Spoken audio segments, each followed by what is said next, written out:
Voilà, c'est donc maintenant votre quatrième cours, hein, on se remet en place rapidement et c'est donc votre quatrième cours sur comprendre le royaume de Dieu. Alors, je vous rappelle qu'au troisième cours, hein, nous avions commencé à entrer dans le cœur vraiment de notre cours. Hein. C'est vraiment, on avait fait toute l'introduction avant.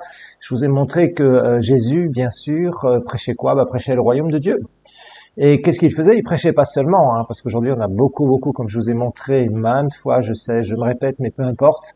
Ce que je veux, c'est allumer en vous une flamme pour une recherche profonde de la présence de Dieu et que le surnaturel puisse vraiment devenir quelque chose d'habituel dans votre vie. Ça veut dire que quand vous priez pour des gens, vous puissiez voir de puissants résultats, que vous puissiez voir vraiment le Seigneur agir d'une manière miraculeuse et spectaculaire parfois aussi, parce que le miraculeux n'est pas forcément toujours spectaculaire, je vous le rappelle. Par contre, il faut que on démontre le royaume de Dieu, d'accord? C'est ce que Jésus faisait, c'est ce que Jésus a dit aussi de faire à ses disciples quand il était dans son ministère terrestre. Et puis, quand Jésus est reparti au ciel, on a vu, il leur a dit simplement, il fallait qu'il continue, voilà, tout simplement, que maintenant il devait être revêtu de la puissance du Saint-Esprit. Et ceci s'est passé donc à la Pentecôte. Ils ont été revêtus de la puissance du Saint-Esprit, ils sont devenus apôtres, ils ont reçu l'onction apostolique. Et on a vu qu'est-ce qu'ils ont fait. Ils ont prêché, mais en même temps, ils ont démontré le royaume de Dieu. Donc, rappelez-vous, tout ça, c'est bien notre vocation, d'une part de prêcher, mais de démontrer. Alors, on en était au chapitre 2, on va maintenant continuer, parce que là, on arrive vraiment, comme je vous disais, au cœur de notre enseignement ici sur l'introduction, hein, parce que c'est une introduction, comprendre le royaume de Dieu.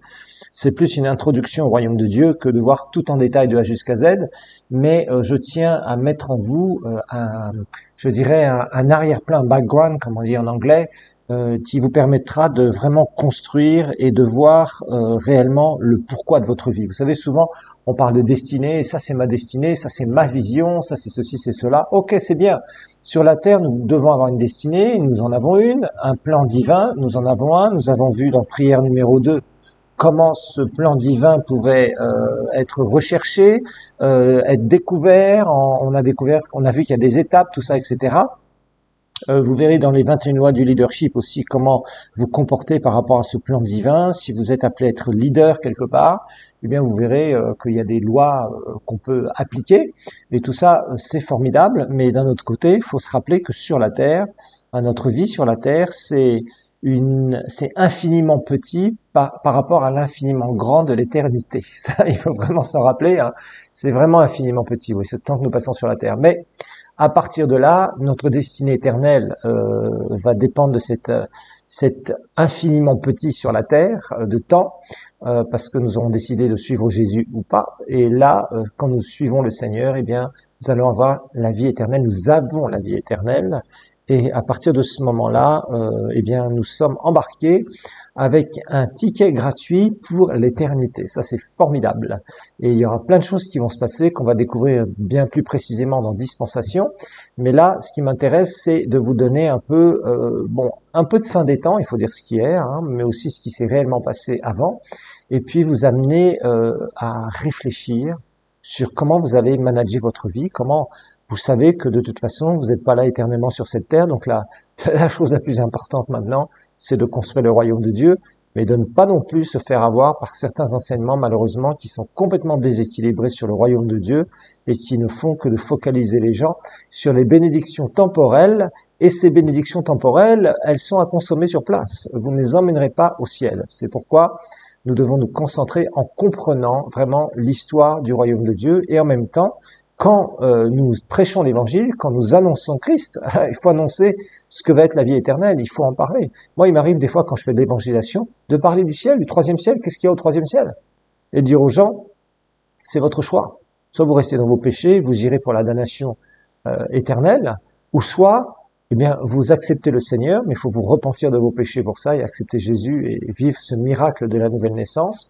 Et à ce moment-là, vous allez pouvoir vivre éternellement et il y a des choses extraordinaires que Jésus nous a réservées. Vous voyez, donc ça, quand on parle aux pécheurs de se repentir, il faut savoir vers quoi ils vont aller, parce que ils vont pas vous dire oui, moi je veux bien me repentir, mais Ok, après, qu'est-ce qui va se passer dans ma vie? Et quand je vais mourir, comment ça va se passer, etc. Tout ça, ce sont des questions, mes frères et sœurs, où il faut avoir des réponses, et pas n'importe quelle réponse.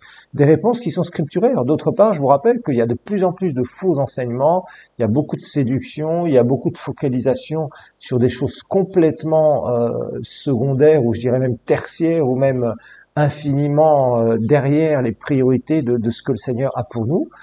Et on focalise beaucoup les chrétiens là-dessus, malheureusement. Perte de temps, et sachez que nous n'avons que 24 heures au jour, hein, et nous avons tous la même heure qui tourne, hein, et nous avons un temps limité sur cette terre, donc il faut porter des fruits par rapport à ça. Alors, la dernière fois, on avait, donc au dernier cours, hein, juste précédemment, on avait vu donc la Bible. On a donné la définition globale de la Bible, ça j'espère que ça vous a beaucoup aidé, parce que moi ça m'a tellement aidé de comprendre ça. La Bible, on a vu, c'est pas l'histoire de Jésus. Hein, la Bible, c'est pas l'histoire d'un sauveur, c'est pas l'histoire de la croix, c'est pas l'histoire d'Adam et Ève, c'est pas l'histoire de David, c'est pas l'histoire d'Abraham. Tout ça, oui, c'est des super histoires, c'est l'amour de Dieu en action, tout ça, d'accord. Mais derrière tout ça, c'est le plan divin concernant le royaume de Dieu. Ok, donc ça c'est très important. Donc la Bible, c'est l'histoire d'un royaume. On l'a vu, on a donné cette définition, et j'espère que vous la méditez, vous la retenez bien, en tout cas que vous l'avez bien noté quelque part. La Bible, c'est l'histoire d'un royaume, le royaume de Dieu, un royaume qui a été perdu. On va le voir d'ailleurs maintenant, pourquoi il a été perdu, qui a été retrouvé et qui sera restauré, puis instauré sur la propriété de Dieu, à savoir la terre. Et avec un roi, le roi des rois, hein, qu'on chante si souvent, Jésus, tu es le roi des rois, le Seigneur des seigneurs. On lui dit souvent ça, Seigneur, tu es merveilleux, tu es le roi des rois, etc., etc. Mais finalement, ça veut dire quoi? Vous voyez, c'est comme je vous le disais la dernière fois, on chante des fois des choses où on cite des versets. Bon, Seigneur, tu as fait de nous un royaume et des sacrificateurs. Amen, je suis sacrificateur pour le Seigneur, je suis roi. Ok, d'accord, ça veut dire quoi? Nous régnerons avec lui pour l'éternité. Oui, Seigneur, ton règne est un règne éternel. Oui, mais Jésus va régner sur quoi? Sur qui? On parle de royaume, vous voyez? Et Jésus, on a vu, prêche le royaume. Il démontre le royaume. Il va d'ailleurs nous ouvrir la porte du royaume au travers de son sacrifice. On va voir ça. Ok. Alors, allons-y maintenant dans cette histoire absolument fabuleuse, parce qu'en fait, vous pourrez entendre beaucoup de pécheurs qui vont se moquer de cela, mais ils le verront de leurs propres yeux, et nous le verrons de nos propres yeux, parce que nous serons participants justement, et nous sommes déjà participants à ce royaume, mais pour l'instant, on va voir, on verra l'état aussi dans lequel nous sommes dans la dispensation, ce qu'on appelle le temps de l'Église. Ok, allons-y. Le royaume perdu d'abord. Le royaume perdu d'abord. Alors, on va lire quelques textes. On va revenir bien sûr au commencement. Hein. Je sais que dans mes enseignements, vous avez eu pas mal de référence à Adam et Ève, à la chute, etc. Bah oui, tout va commencer là justement, mais là on va le voir avec une perspective un peu différente, d'accord? Donc on voit que Dieu, hein, rappelez-vous, homme en 3 dimensions, hein, je vous ai fait tout un enseignement sur le premier chapitre de la Genèse. Vous vous rappelez, hein, Dieu crée les cieux et la terre. On sait qu'il y a entre le premier verset et le deuxième verset de la Genèse, hein, je vous rappelle, si c'est un peu loin pour vous, eh bien, revenez sur ces enseignements de l'homme en 3 dimensions. Et on sait qu'entre le verset 1 et le verset 2, il y a un gap, il y a un fossé immense de temps inconnu. Mais on sait qu'il y a des choses qui vont se passer et pas les meilleures. D'ailleurs, parce que la Bible nous dit au verset 2 que la terre était informée vide, hein, et en fait, le Saint-Esprit va réchauffer la surface de la terre, je vous le rappelle, et d'ailleurs, ça correspond à la période que les scientifiques nous nomme période glaciaire où tout a été gelé d'un seul coup. Et effectivement, la Bible est tout à fait, je dirais, elle est tout à fait d'accord avec ça. Elle confirme tout à fait la science, hein, je vous le rappelle. Hein. Moi, je suis un peu de base scientifique. Et il y a beaucoup de choses qui sont vraiment intéressantes. Hein. Franchement, quand vous étudiez la physique, quand vous étudiez un peu de biologie, quand vous étudiez différentes choses, vous voyez, la biologie, on a vu dans l'Alliance par le sang, hein, comment Jésus a eu un sang divin avec aussi identification. La physique, il y a plein de choses dans l'infiniment grand et l'infiniment petit. Hein. Quand ce qu'on appelle la physique quantique dans l'infiniment petit, C'est absolument extraordinaire comment Dieu a fait les choses, hein. Les hommes se sont retrouvés, les scientifiques se sont retrouvés avec des points d'interrogation pendant des années. Et bon, là, ils commencent à comprendre un petit peu l'infiniment petit. L'infiniment grand, ben, on a envoyé le James Webb, là, comment dire, le satellite, là, qui est beaucoup plus puissant que Hubble. Et ils se sont aperçus que c'est infiniment plus grand que ce qu'ils pensaient. Ce que Hubble voyait comme des points lumineux de très très très loin, à des milliards d'années-lumière, c'est-à-dire des milliards d'années pour que la lumière de ce point lumineux nous parvienne ici, nous terriens. Ils se sont aperçus que c'était pas des étoiles, mais que c'était des galaxies. Donc des milliards de milliards d'étoiles. C'est absolument phénoménal. Dieu a fait quelque chose d'extraordinaire. Moi, quand je vois ces images qu'il montre, entre autres sur Internet ou des fois sur certaines chaînes de télévision, mais je dis Seigneur, tu es incroyablement grand. C'est merveilleux, extraordinaire. L'homme essaye de savoir ce qu'il y a au fond, mais il n'y arrive pas. L'infiniment grand n'a plus les mêmes règles au niveau de la physique que ce que nous avons à notre échelle. Et l'infiniment petit, c'est la même chose. Donc, il y a beaucoup de choses qui sont extraordinaires et qui sont... j'ai toujours du mal hein, à comprendre qu'un scientifique peut être athée. Ça me dépassera toujours. Ça me dépassera toujours. Les scientifiques devraient tous être des super croyants et en train d'être là, en train de remercier le Seigneur d'une façon extraordinaire pour dire, mais Seigneur, tu as fait ces choses et tout ça, ça tient juste par ta parole. Ok, il y aurait un bon texte à faire là-dessus. Je pense que j'écrirai d'ici quelques temps sur ce sujet parce que c'est vraiment extrêmement passionnant. Vous voyez, faut se passionner pour le Seigneur et pour les choses, pour ce qu'il a fait, la création, tout ça.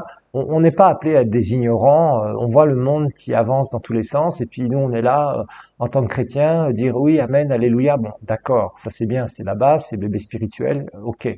Mais non, on doit avoir un recul, on doit avoir des choses qui vraiment nous disent mais ça c'est le hasard du hasard du hasard dans la création, c'est pas possible. D'ailleurs, les scientifiques sont bloqués avec ça. Enfin, c'est un autre sujet. Genèse 1,26, Dieu dit, faisons l'homme à notre image, selon notre ressemblance, pour qu'il domine sur les poissons de la mer, sur les oiseaux du ciel, sur le bétail, sur toute la terre et sur tous les reptiles qui rampent sur la terre. Dieu créa l'homme à son image, il le créa à l'image de Dieu, hommes et femmes, il les créa. Et Dieu les bénit et leur dit, soyez féconds, multipliez-vous, remplissez la terre et soumettez-la. Dominez sur les poissons de la mer, les oiseaux du ciel et tout animal qui rampe sur la terre. Voilà. Donc ici, on a vraiment Adam et Ève qui sont placés. D'abord, Dieu, je vous rappelle, va restaurer la surface de la terre. Il va les végétaux qui étaient gelés vont repousser. Ça, c'est ce qu'on voit très facilement. Hein. Si vous montez vers l'hémisphère nord ou l'hémisphère sud, quand ça dégèle, la flore revient à la vie. Hein. Tant que c'est gelé, elle est bloquée. Voilà, tout simplement. Donc ça, c'est pas compliqué. Par contre, Dieu va effectivement créer les animaux et il va créer aussi l'homme. L'homme qui va être la couronne de la création. Le psaume 8 d'ailleurs nous en parle. Hein.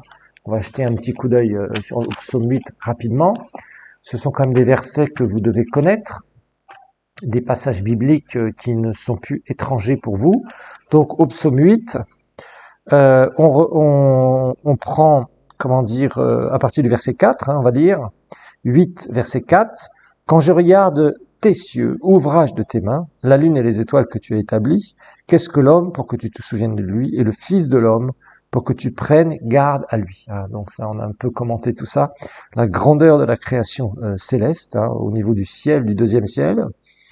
Tu l'as fait de peu inférieur à Dieu, et tu l'as couronné de gloire et de splendeur, ou de magnificence, dans d'autres traductions.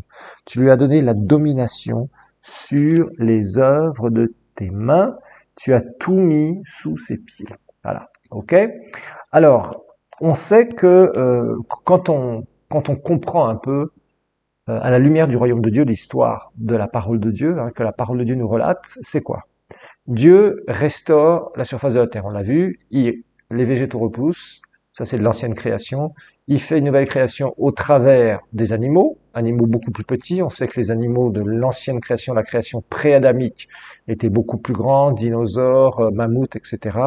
On avait vu ça, revoir le cours sur l'homme en 3 dimensions. Ensuite, Dieu crée une créature qu'il n'avait jamais créée avant, l'homme, à son image, à sa ressemblance, esprit, âme et corps, ok? Donc tout ça, nous en avons une pleine connaissance maintenant.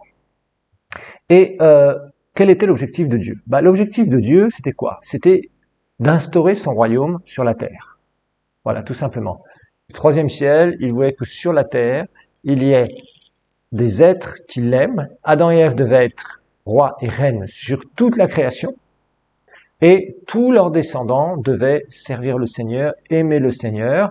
Et Adam et Ève, eux, avaient reçu cette fameuse autorité royale pour gouverner sur tout le royaume de Dieu sur la terre. Imaginez-vous les privilèges qu'ils avaient.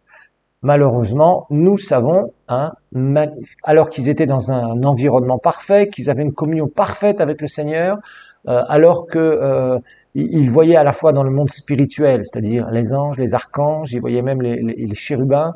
Ensuite, ils voyaient aussi les mauvais esprits. C'est pour ça que Dieu avait dit attention, gardez le jardin. Faites attention. Quand on garde quelque chose, ça veut dire qu'il peut y avoir des ennemis potentiels, il peut y avoir des prédateurs potentiels, évidemment. Alors, il voyait dans le monde naturel, dans le monde spirituel, ok. Et alors évidemment, Satan a tout fait pour faire quoi? Eh bien, le diable s'est arrangé pour tenter Adam et Ève, et ils sont tombés dans le panneau, malheureusement. Donc Genèse 3, le serpent était le plus rusé de tous les animaux des champs que l'Éternel Dieu avait fait, et dit à la femme, Dieu a-t-il réellement dit, vous ne mangerez pas de tous les arbres du jardin. Alors je vous rappelle que Satan ne s'est pas incarné, il n'a pas le pouvoir, la capacité de pouvoir s'incarner. Ça, si vous soutenez une telle théologie, là, on va se retrouver avec d'autres non-sens théologiques, d'accord? Le diable peut essayer de saisir certains animaux et de s'arranger pour que ces mauvais esprits aillent dans ces animaux, mais c'est pas là où il pourra amener le plus de haine. Ok, ces animaux pourraient devenir extrêmement méchants, ils pourraient devenir fous, etc., etc., etc. Mais l'homme domine sur ces animaux-là. Donc il y aurait des dégâts très limités, mais en aucun cas, Satan ne s'est incarné en serpent. Il s'est déguisé en ange de lumière, bien évidemment. Rappelez-vous, Adam et Ève voyaient à la fois dans le monde spirituel et à la fois dans le monde naturel. Alors, il leur dit, mais quant au fruit de l'arbre qui est au milieu du jardin, Dieu a dit, vous n'en mangerez pas et vous n'y toucherez pas, sinon vous mourrez. Alors rappelez-vous, en mourant, vous mourrez. Dieu leur avait dit ça un peu plus haut. Là, évidemment, le diable trafique ce que Dieu a dit, parce que Satan est un menteur. Alors le serpent dit à la femme, vous ne mourrez pas du tout, mais Dieu sait que le jour où vous en mangerez, vos yeux s'ouvriront, et que vous serez comme des dieux, qui connaissent le bien et le mal. La femme vit que l'arbre était bon à manger, agréable à la vue, et propre à donner du discernement. Elle prit de son fruit et en mangea, elle en donna aussi à son mari, qui était avec elle, et il en mangea. Alors là, ça va être le royaume qui va être perdu. Voilà. Le royaume de Dieu à ce moment-là va être perdu. Et nous savons, d'après certains textes, que de toute façon, Satan à ce moment-là a pu prendre le contrôle de la gestion de la propriété de Dieu, c'est-à-dire de la terre. Pourquoi? Parce que Adam et Ève, quand ils ont été créés, appartenaient au royaume de Dieu. Ils avaient la domination. Dieu leur avait donné la domination. Ça veut dire, Dieu leur avait donné une autorité spirituelle, aussi au niveau psychologique, au niveau des biens, dans tous les domaines. Adam et Ève avaient la domination sur toutes les œuvres des mains de Dieu sur la terre. Ils étaient capables donc de gérer la terre parce que Dieu leur avait donné l'autorité légale de le faire. Quand ils ont chuté, nous savons qu'ils sont morts spirituellement. Quand ils sont morts spirituellement, parce qu'ils ont péché, ils sont devenus la propriété du diable. Ils ont été transférés du royaume de Dieu vers le royaume du diable. Voilà. Et évidemment, les dons qu'ils avaient reçus, l'autorité qu'ils avaient reçue sur la gestion de la propriété de Dieu, ont été transférés en même temps avec eux, spirituellement parlant, puisque c'était une autorité qui venait de Dieu, une autorité spirituelle à la base. Cette autorité a été transférée du royaume de Dieu vers le royaume des ténèbres. Donc, c'est ça qu'il faut bien comprendre dans cet aspect justement de chute de l'homme. C'est pas simplement ils étaient tout nus dans le jardin comme on le voit là sur des dessins là qui sont complètement Bon, bref, sans commentaire.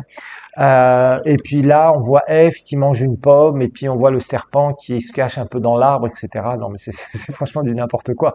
Ça, c'est vraiment rendre idiots les gens hein, sur ce qui s'est réellement passé. Non, non, il s'est vraiment passé une haute trahison et un transfert de gestion, pas de propriété. Dieu est toujours propriétaire de la terre, mais ce qui s'est passé, c'était un transfert de gestion. Ça veut dire que là, le royaume, le plan originel de Dieu, hein, parce que c'est ça qu'il faut bien comprendre dans le royaume de Dieu et dans tout ce qu'on va voir par la suite, le plan originel de Dieu, c'est quoi?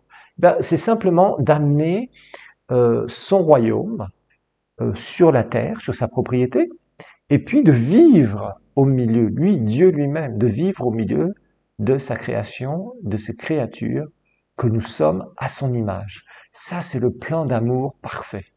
Un Dieu parfait, avec des créatures parfaites, dans un monde parfait, dans une harmonie parfaite, dans un amour parfait, dans une justice parfaite, dans une perfection totale, selon l'ordre divin et l'autorité divine. Voilà, c'est ça le plan de Dieu. Et sachez une chose, ce plan n'a jamais été abandonné. Je répète, ce plan divin pour son royaume n'a jamais été abandonné. Et c'est ça qu'il va falloir comprendre parce que c'est exactement ça que l'on va découvrir. Donc, le royaume va être perdu à cause de la haute trahison d'Adam et Ève. Donc ça, faut bien le comprendre. Mais Dieu a un plan originel. Et ce plan originel, il va le mettre en action, mais ça va demander des millénaires. Waouh! Vous savez, le Seigneur a une patience extraordinaire. Moi, des fois, j'ai vécu des choses dans ma vie où des fois je me dis, oh Seigneur, vraiment j'ai besoin de patience. Alors des fois, il y a des gens qui disent, mais pourquoi tu attends aussi longtemps? Pourquoi ceci? Pourquoi cela? Mais quand je médite sur la patience de Dieu, waouh, son amour, sa patience envers nous, c'est absolument fabuleux. Il a un plan, c'est mettre l'homme avec lui sur sa propriété, dans un environnement parfait. Et c'est ce que vous verrez à la fin, dans l'Apocalypse, quand le royaume sera instauré. Waouh, ça c'est le plan de Dieu. Alors, revenons un petit peu de ce qui s'est passé dans cette chute, dans ce royaume perdu.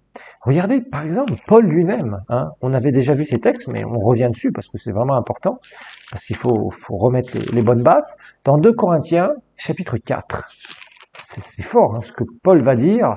Ah, c'est incroyable. À la limite, s'il avait sorti ça comme ça et qu'il était un peu inconnu comme enseignant ou comme apôtre, on aurait dit que c'est à la limite de l'hérésie. On se serait dit, mais comment il ose dire ça? Alors, verset 3 et verset 4. Si notre évangile est encore voilé, il est voilé pour ceux qui périssent. Pour les incrédules, regardez bien, après il dit, dont le Dieu, et ici c'est théos, hein, Dieu en grec, de ce siècle ou des âges, ou je préférais une traduction qui pour moi ferait mieux ressortir la pensée divine, c'est des systèmes de ce monde, dont le Dieu des systèmes de ce monde, de ce temps présent, c'est-à-dire de ce temps pour l'instant où le royaume n'est pas encore ni restauré, le royaume de Dieu n'est ni restauré ni instauré sur la terre. Voilà, c'est ça que ça veut dire. À aveugler les cœurs, afin qu'il ne voient pas resplendir le glorieux évangile du Christ, qui est l'image de Dieu. Waouh! Vous voyez cette expression? Le Dieu de ce siècle. Waouh!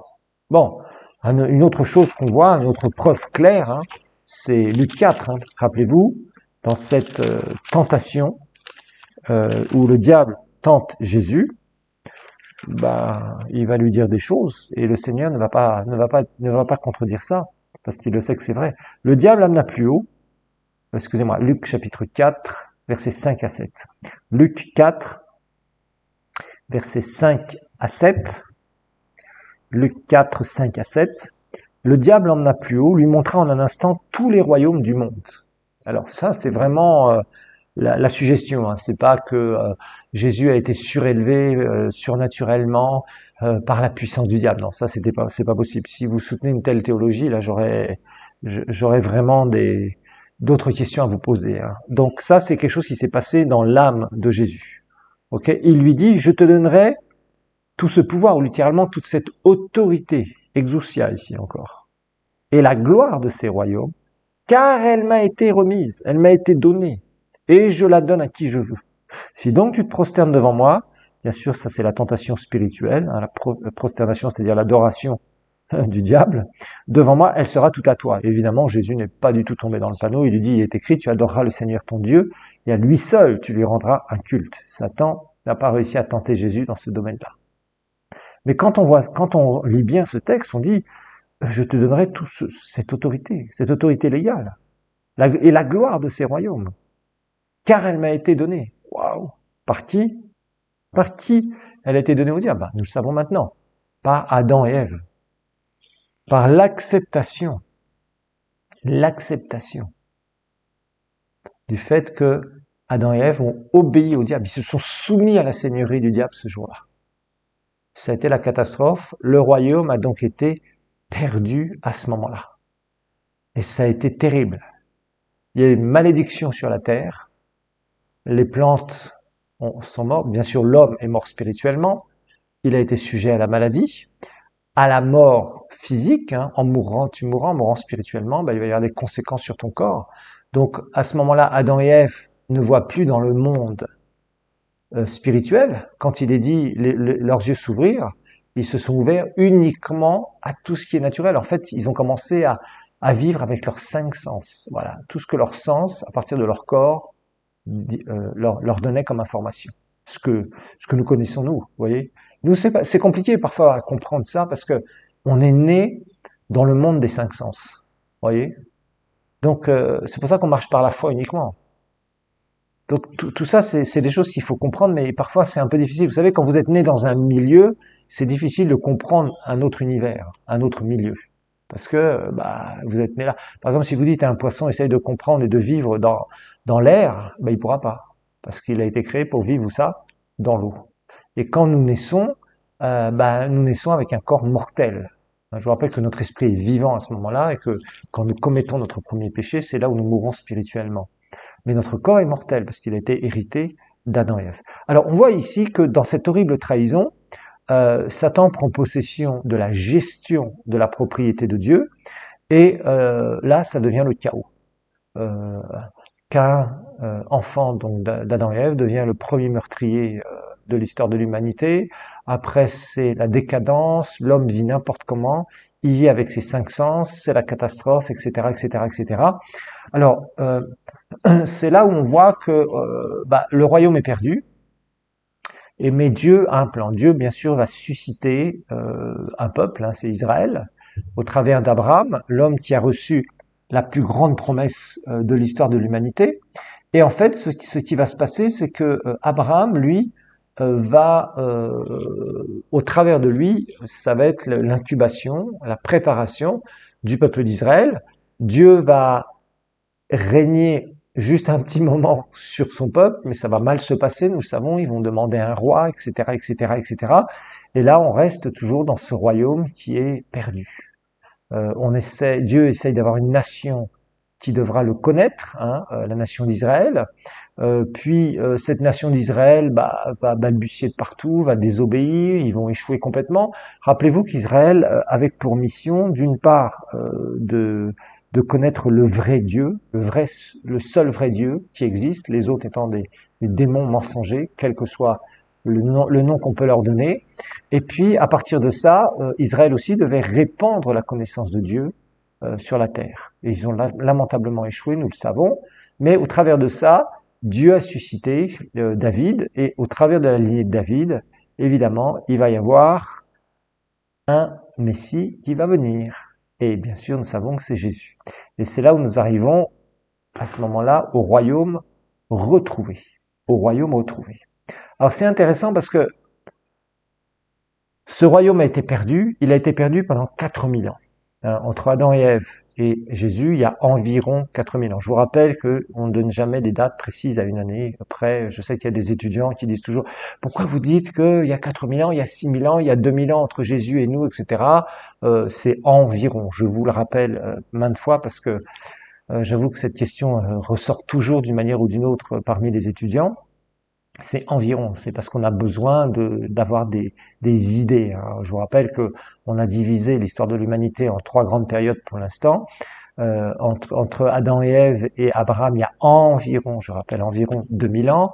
Entre Abraham et Jésus, il y a environ 2000 ans, sachant que la loi est venue à peu près 500 ans après Abraham, donc 1500 ans avant Jésus. Et puis, entre Jésus et nous, il y a environ encore 2000 ans. Environ. Ok, d'accord? Ça, c'est pour remettre un peu les pendules à l'heure pour certains qui ont un peu de mal encore avec ces périodes de temps. Parce que c'est important. L'aspect des périodes de temps, on le verra dans le cours sur dispensation, nous verrons que c'est quelque chose qui est important. Ok. Alors, le royaume retrouvé. Donc, on voit que Dieu, pendant 4000 ans, c'est une période de ténèbres pour l'homme. On sait que tous ceux qui ont cru en Dieu, qui ont essayé de marcher avec lui, sont descendus dans le sein d'Abraham, je vous le rappelle, hein, ça, on l'a bien vu, revoir le cours sur l'identification. Mais on voit que Dieu n'a pas abandonné son plan originel. Voilà. Le royaume a été perdu avec Adam et Ève, ok. Maintenant, il va être retrouvé. Avec qui? Avec Jésus, bien évidemment. Ok. Alors c'est là où justement on a ce problème aujourd'hui, enfin depuis d'ailleurs pratiquement un peu après la résurrection de Jésus, il y a eu des gens qui ont fait du christianisme une sorte de religion, de dénomination, de, de, de prêcher des clochers ou autres, etc., etc. Jésus, nous l'avons vu, n'a jamais fait ça. Jésus, lui, son objectif, c'était quoi? On l'a vu, il prêchait le royaume, il démontrait le royaume, ok, c'est bien, mais après, il a ouvert le royaume. Il va ouvrir le royaume. Il va ramener à ce que le royaume soit retrouvé, mais d'une certaine manière. Parce que c'est là où on va voir justement le temps où nous sommes, la dispensation de l'Église. Il y a beaucoup de gens qui comprennent pas bien, même par rapport au royaume de Dieu. Moi, j'ai parfois lu de très très bons écrits dans certains domaines du royaume de Dieu, mais on voyait par exemple qu'il y avait un abus très fort sur l'instauration du royaume de Dieu aujourd'hui. On va voir que c'est pas le cas. On va voir justement ce que Jésus va dire. On va étudier différentes choses. On va voir aussi comment les Israélites voyaient la perspective du royaume de Dieu, un roi, etc. Rappelez-vous, Israël est une nation qui a échoué dans sa mission, une nation qui au VIe siècle a été déportée. Ils sont revenus après, au fur et à mesure en Israël, certains étaient restés, mais les déportés sont revenus, en tout cas en partie, dans la nation d'Israël. Ils ont trouvé des étrangers, hein, je vous rappelle, on a étudié tout ça. Les Samaritains, par exemple, on sait que c'est des descendants des populations que le roi Nabuchodonosor avait amené en Israël au VIe siècle avant Jésus, après donc les premières déportations qu'il a faites des Juifs. Et en fait, on voit qu'il y a il y a toute une histoire en Israël, mais Israël attendait quoi? Attendait un Messie roi. Ça, c'est important à comprendre, un Messie roi. Et on va le voir justement.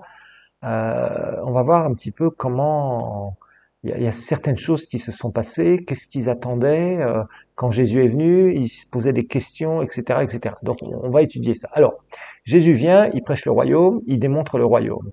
Et puis à un moment, il va être rencontré hein, au début de l'évangile de Jean, il va être rencontré par Nicodème. Texte que nous connaissons très bien.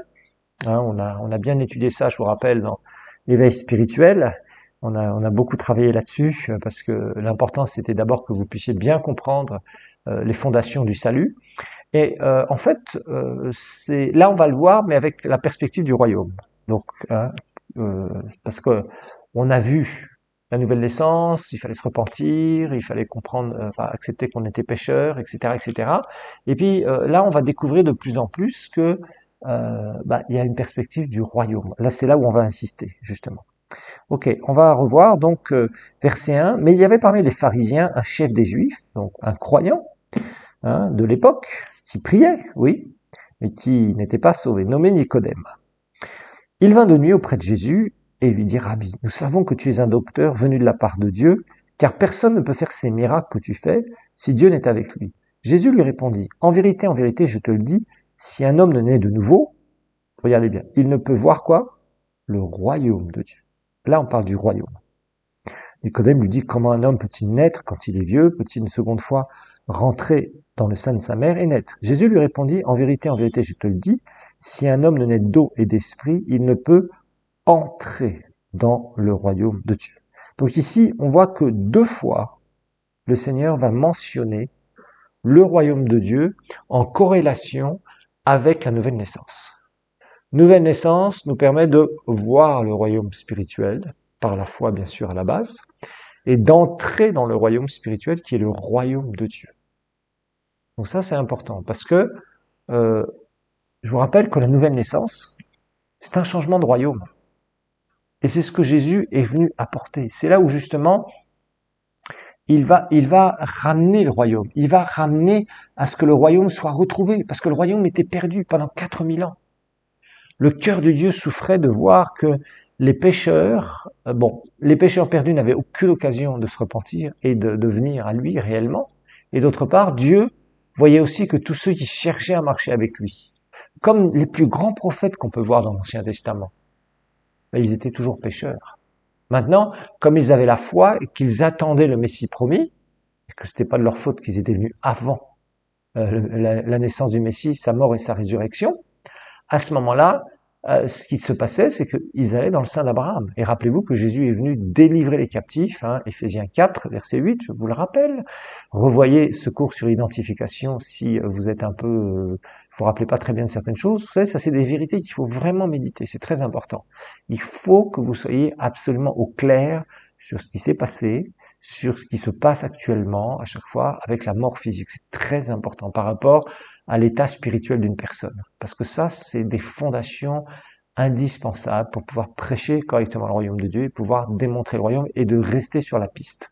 Parce que vous savez, parfois, on a vu de très bons prédicateurs, mais qui étaient très ignorants de certaines vérités bibliques, et parfois ils ont dévié. Malheureusement, on a vu des gens comme ça, ou même certains prophètes, qui étaient de vrais prophètes de Dieu à la base, et qui après ont complètement dévié.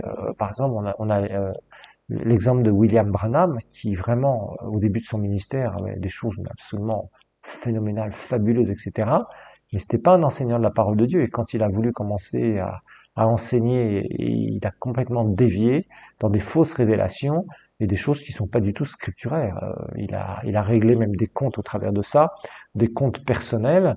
Et ça, c'est très très mauvais parce que il n'avait pas suffisamment de fondation. Alors que c'était vraiment un homme de Dieu qui a, au début de son ministère, c'était incroyable de voir comment le Seigneur utilisait cet homme. Vous voyez, mais c'est pas parce qu'on a des dons qu'on va rester forcément sur la piste. On peut dévier.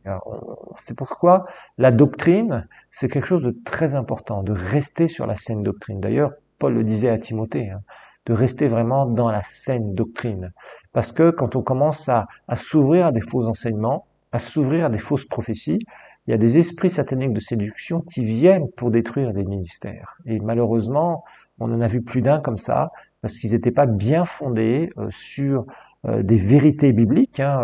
Moi, je connais, à l'époque, quand j'ai fait mes études aux États-Unis, il y avait un grand, vraiment un homme de Dieu qui s'appelle Carlton Pearson, qui avait, à l'époque, il faisait 4 cultes dans son église, à Tulsa, en Oklahoma. Il marchait très, très bien. Il voyait beaucoup de gens se donner au Seigneur. Et il a commencé à dévier, à dire que finalement, si Dieu aime l'humanité, tout le monde ira au ciel, même le pécheur perdu. Là, ça a fait un tollé parmi les serviteurs de Dieu. De grands serviteurs de Dieu ont essayé de lui parler. Il a rien voulu entendre et il est toujours dans ces trucs-là. Il a quasiment perdu tout son ministère parce que c'est inacceptable. Il n'y a qu'un seul chemin, c'est Jésus. En dehors de Jésus, il n'y a pas de salut. En dehors d'une vraie repentance, de la nouvelle naissance, il n'y a pas de salut. Vous voyez, il y a des choses qui sont indispensables à connaître, sur lesquelles il n'y a absolument aucun compromis à faire. Donc soyons très prudents par rapport à ça. Vous devez être pleinement au courant de ce qu'est le royaume de Dieu pour rester sur la lignée de la vérité de la parole de Dieu. Regardez Colossiens 1 maintenant. Colossiens 1, là aussi, c'est incroyable de voir ces paroles que le Seigneur nous a données. Vous savez, en tant que prédicateur, on n'est pas parfait. On a nos chutes aussi. On peut avoir nos défauts, on peut avoir nos problèmes personnels. Ça peut être de tout genre. Mais il y a une chose sur laquelle on doit rester, c'est avoir un bon cœur, et on doit rester sur la parole. Ça, c'est très très important. Donc ici, Paul va nous dire, Colossiens 1, 12 à 14, « Rendez grâce avec joie au Père, qui nous a rendus capables d'avoir part à l'héritage des saints dans la lumière. Il nous a délivrés du pouvoir des ténèbres et nous a transportés dans le royaume de son Fils bien-aimé, en qui nous avons la rédemption, le pardon des péchés. » Donc là encore, on voit que grâce au sacrifice de Christ, on peut changer de royaume. Jésus nous le dit dans Jean 3, il l'a dit à Nicodème, il s'adresse à nous aussi, bien sûr. Si je nais de nouveau, avec ma nouvelle naissance, je change de royaume. Ici, Colossiens nous dit, il nous a délivrés. Il nous a délivrés du danger de l'autorité que les ténèbres avaient sur nous. Pourquoi les ténèbres avaient une autorité sur nous? Les ténèbres avaient une autorité sur nous à cause du péché, de la nature du péché, notre nature pécheresse.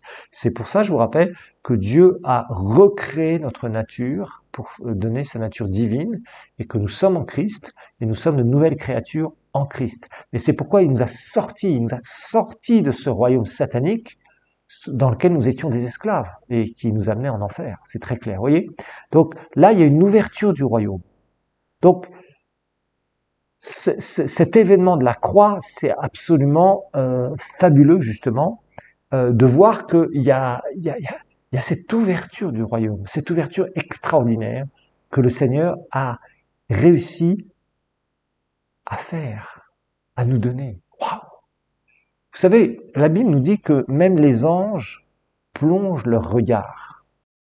Ce verset incroyable, il est dans la première épître de Pierre. Ah, ça c'est puissant ça aussi. 1 Pierre, chapitre 1, verset 12. Ah, ça c'est très très fort. 1 Pierre 1, 12. Voilà. Première épître de Pierre, chapitre 1, verset 12. Il leur fut révélé. Alors ça c'était aux prophètes qui prophétisaient des choses à venir, qui comprenaient pas à propos du Messie justement, de la venue du Messie et des choses incroyables qu'il allait faire. Il leur fut révélé que ce n'était pas pour eux-mêmes, mais pour vous, qu'ils étaient ministres de ces choses. C'est-à-dire qu'ils avaient prophétisé, qu'ils étaient prophètes et qu'ils ont amené ces révélations. Maintenant, elles vous ont été annoncées par ceux qui vous ont prêché l'évangile, par le Saint-Esprit envoyé du ciel. Ah, regardez la suite du verset, ça c'est fort ça. Et les anges désirent y plonger leur regard. Ah là là là là, ça c'est fort. Vous savez ce que ça veut dire ça? Je vais vous l'expliquer. Ça veut dire la chose suivante. Les anges, quand ils voient une personne, un pécheur perdu, imaginez-vous. Non mais ça c'est vraiment, si vous retenez quelque chose dans ce cours, c'est une des belles choses à retenir. Un pécheur perdu, qui entend l'évangile. Donc le pécheur perdu qui appartient au diable, qui a la nature pécheresse, donc du péché dans sa nature spirituelle. Qui est voué à l'enfer, au jugement divin, qui entend la bonne nouvelle, qui se repent, qui se met dans les conditions divines pour recevoir le Seigneur Jésus-Christ comme son sauveur personnel. Eux qui voient dans le monde spirituel, ils voient régulièrement ce miracle de voir ce pécheur perdu qui se repent, qui est pardonné au ciel. Vous vous rappelez le petit théâtre qu'on avait fait, que je vous avais montré donc à propos de quand quelqu'un reçoit Jésus dans la cour suprême de l'univers, où Dieu acquitte le pécheur perdu, et il voit dans la nature de ce pécheur perdu, d'un seul coup, la nature du péché être détruite, et la nature de Dieu venir recréer l'esprit de cet être humain. Ça les laisse bouche bée, de voir une telle puissance opérer dans l'univers, dans toute la création.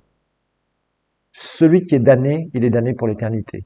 Il n'y aura pas de salut pour les démons, il n'y aura pas de salut pour le diable, mais il y a un salut pour nous. Que le Seigneur soit béni pour l'éternité. Et les anges, quand ils voient ça, c'est pour ça que la Bible nous dit que les anges se réjouissent quand un seul pécheur se repent. Des fois, dans l'évangélisation, on sent cette atmosphère divine. Ah, quand les gens se donnent en masse à Christ, vous êtes là et vous sentez une joie à l'intérieur de votre nature spirituelle. Les anges de Dieu se réjouissent.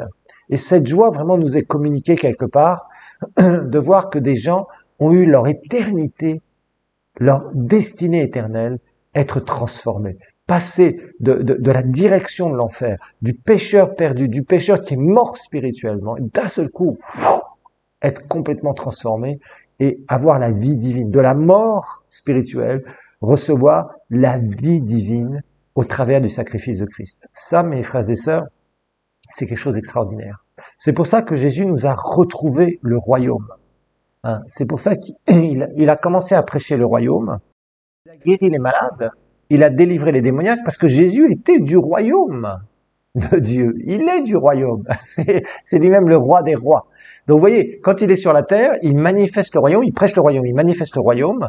Et là, on voit qu'il détruit les œuvres du diable, il domine sur les œuvres du diable. Voilà, tout simplement. Mais il va nous ouvrir ce royaume d'une façon incroyable. Pendant ce temps où Jésus est sur la terre, il va y avoir un certain nombre de choses que Jésus va donner à propos du royaume de Dieu, mais on va voir que les Juifs, ils étaient là, ils attendaient, ils attendaient quelque chose. C'est vraiment intéressant d'étudier les évangiles par rapport au royaume de Dieu.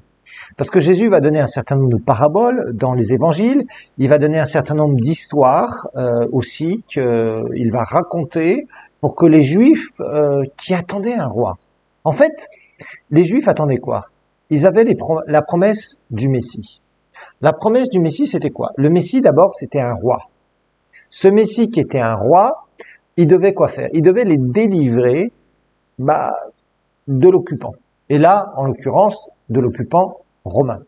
Les Romains étaient là, ils avaient colonisé toute la Palestine, les Israélites étaient sujets à l'armée romaine, ils étaient soumis à l'armée romaine qui était là, c'est pour ça d'ailleurs dans les évangiles, je vous rappelle, que vous voyez les Romains qui apparaissent, les officiers romains, etc., les Juifs qui sont là, les Juifs qui sont soumis par le colonisateur, et puis ils essaient tant bien que mal de vivre la religion de l'époque, la loi de Moïse, ok, et puis voilà, mais ils attendaient un Messie.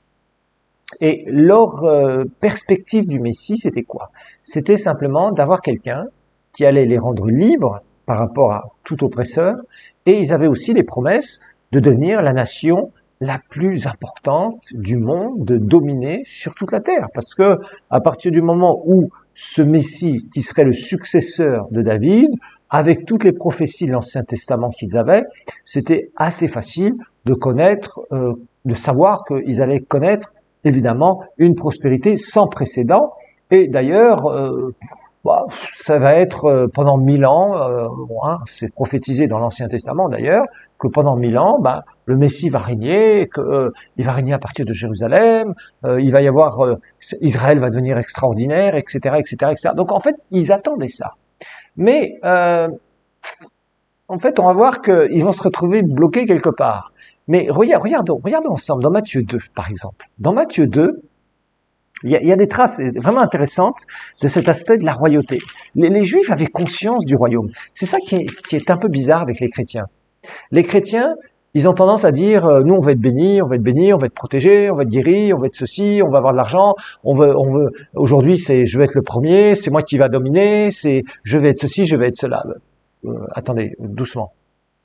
Les Juifs attendaient qui? Un roi. Un roi qui vienne donc régner.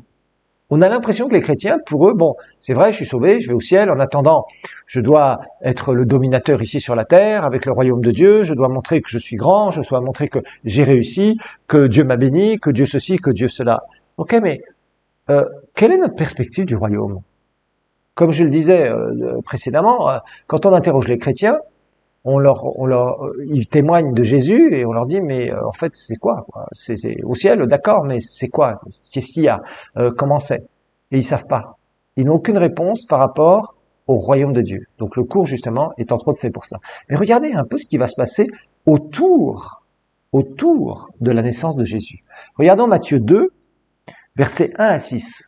Il dit Jésus étant né à Bethléem en Judée au temps du roi Hérode. Il y avait déjà un roi, Hérode, un roi juif. Voici des mages d'Orient arrivèrent à Jérusalem. Alors les mages, on ne sait pas trop qui c'était, mais apparemment c'était des gens qui avaient une certaine connaissance du Seigneur et qui avaient été dirigés prophétiquement à partir de pays arabes. S'ils n'étaient pas musulmans, je vous rappelle à l'époque, c'était les pays arabes où apparemment, peut-être de l'Irak ou on ne sait pas trop, peut-être d'Arabie Saoudite de l'époque, on ne sait pas exactement d'où ils venaient, d'Orient, c'est tout ce qu'on savait, arrivèrent à Jérusalem. Et ils dirent, où est le roi des Juifs? Regardez bien, où est qui? Le roi des Juifs qui vient de naître. Car nous avons vu son étoile en Orient, et nous sommes venus pour l'adorer. Le roi Hérode, ayant appris cela, fut troublé, et tout Jérusalem avec lui. Mais le roi, Hérode, il dit, moi je suis déjà roi. Ça veut dire qu'il va y avoir un coup d'État, ça veut dire qu'on va me renverser, etc. Alors évidemment, qu'est-ce qu'il fait? Il assembla tous les principaux sacrificateurs, il se sent menacé, Hérode, et les scribes du peuple. et il s'informa auprès d'eux où devait naître le Christ. Ah, directement, on parle d'un roi qui est né, c'est apparemment quelque chose d'assez surnaturel, d'exceptionnel, et là, la première chose, on fait une liaison avec quoi? Où devait naître qui? Le Christ, c'est-à-dire celui qui est oint, celui qui est promis, le Messie promis. Et là, ils lui dirent, à Bethléem en Judée, directement, ils répondent cash. Ils savent, car voici ce qui a été écrit par le prophète. À toi, Bethléem, terre de Juda, tu n'es certes pas la moindre d'entre les principales villes de Juda, car de toi sortira un chef qui paîtra Israël, mon peuple. Donc, le roi, le Messie, qui est désigné par Dieu, descendant d'Israël, que les Juifs attendaient. Matthieu 2, versets 7 à 13, on va continuer donc. Alors Hérode fit appeler en secret les mages et sentit soigneusement auprès d'eux depuis combien de temps l'étoile brillait. Puis il les envoya à Bethléem en disant « Allez, prenez des informations exactes sur le petit enfant. Quand vous l'aurez trouvé, faites-le moi savoir afin que j'aille aussi moi-même l'adorer. » Après avoir entendu le roi, ils partirent. Et voici l'étoile qu'ils avaient vue en Orient marcher devant eux jusqu'à ce qu'étant arrivée au-dessus du lieu où était le petit enfant, elle s'arrêta. Quand ils aperçurent l'étoile, ils furent saisis d'une grande joie. Ils entrèrent dans la maison, virent le petit enfant avec Marie, sa mère, se prosternèrent et l'adorèrent. Ils ouvrirent ensuite leur trésor et lui offrirent des présents d'or, d'encens et de myrrhe. Puis, divinement avertis en songe de ne pas retourner vers Hérode, ils regagnèrent leur pays par un autre chemin. Lorsqu'ils furent partis, voici un ange du Seigneur apparut en songe à Joseph et dit « Lève-toi, prends le petit enfant et sa mère, fuis en Égypte et reste-y jusqu'à ce que je te parle, car Hérode cherchera le petit enfant pour le faire périr. » Joseph se leva, prit de nuit le petit enfant et sa mère et se retira en Égypte. Il y resta jusqu'à la mort d'Hérode, afin que s'accomplisse ce que le Seigneur avait annoncé par le prophète. « J'ai appelé mon fils hors d'Égypte. » Verset 16. Alors Hérode, voyant qu'il avait été joué par les mages, se mit dans une grande colère. Et il les envoya tuer tous les enfants de 2 ans et au-dessus qui étaient à Bethléem et dans tout son territoire, selon la date dont il s'était soigneusement enquis auprès des mages. Alors s'accomplit ce qui avait été annoncé par Jérémie le prophète. On a entendu des cris à Rama, des pleurs et des grandes lamentations. Rachel pleure ses enfants et elle n'a pas voulu être consolée parce qu'ils ne sont plus. Donc on voit déjà directement, Hérode se sent menacé. Pourquoi? Juste un petit enfant qui naît comme ça? On ne sait d'où il est, apparemment il est d'une toute petite bourgade, Bethléem, etc. Et d'un seul coup, quelque chose le surprend. Il se dit, waouh, c'est lui qui va régner, c'est lui qui va diriger le peuple d'Israël. Et moi, Hérode, qu'est-ce que je vais devenir? Alors, éliminons-le. Voilà, donc directement. Donc on voit, ce peuple juif, déjà, même à la tête, ils attendaient un Messie qui devait régner. Bien sûr, le roi en place n'allait pas se laisser faire, entre guillemets. Voilà, parce que ils avaient une perspective du royaume de Dieu comme Messie, roi, qui vient donc régner à Jérusalem et qui ferait d'Israël la nation la plus puissante qui enfin répondrait aux aspirations du peuple d'Israël. Voilà pour ce cours. On va voir la suite après. Vous allez voir dans le prochain cours, on va découvrir comment les foules réagissaient devant Jésus. Vous allez voir, il y a des choses très intéressantes par rapport au royaume de Dieu, justement. Ensuite, on verra aussi ce que Jésus va dire à propos du royaume présent, parce que ça aussi, c'est très important. On va voir comment les disciples attendaient. En fait, on est en train de voir quoi? On est en train de voir que, de plus en plus, les Juifs avaient une certaine vision du royaume de Dieu. Mais eux, au moins, ils savaient que le royaume allait venir, et que le royaume allait être restauré, et que ça allait être eux qui allaient devenir la grande nation. Ce qui est bizarre, c'est avec les chrétiens se demandent même pas ce qu'ils vont devenir dans l'éternité. Et ça, c'est pas bon du tout. C'est seulement au travers de cours, justement, sur le royaume de Dieu, que nous pouvons comprendre le plan global que Dieu a pour nous. Nous sommes dans le royaume. Jésus vient justement, il restaure le royaume, enfin il le rend à nouveau possible, il l'ouvre, il retrouve le royaume, il nous ouvre les portes du royaume, parce qu'après il va le restaurer et après il va l'instaurer. Justement, on va voir cette histoire au fur et à mesure des cours. Soyez bénis.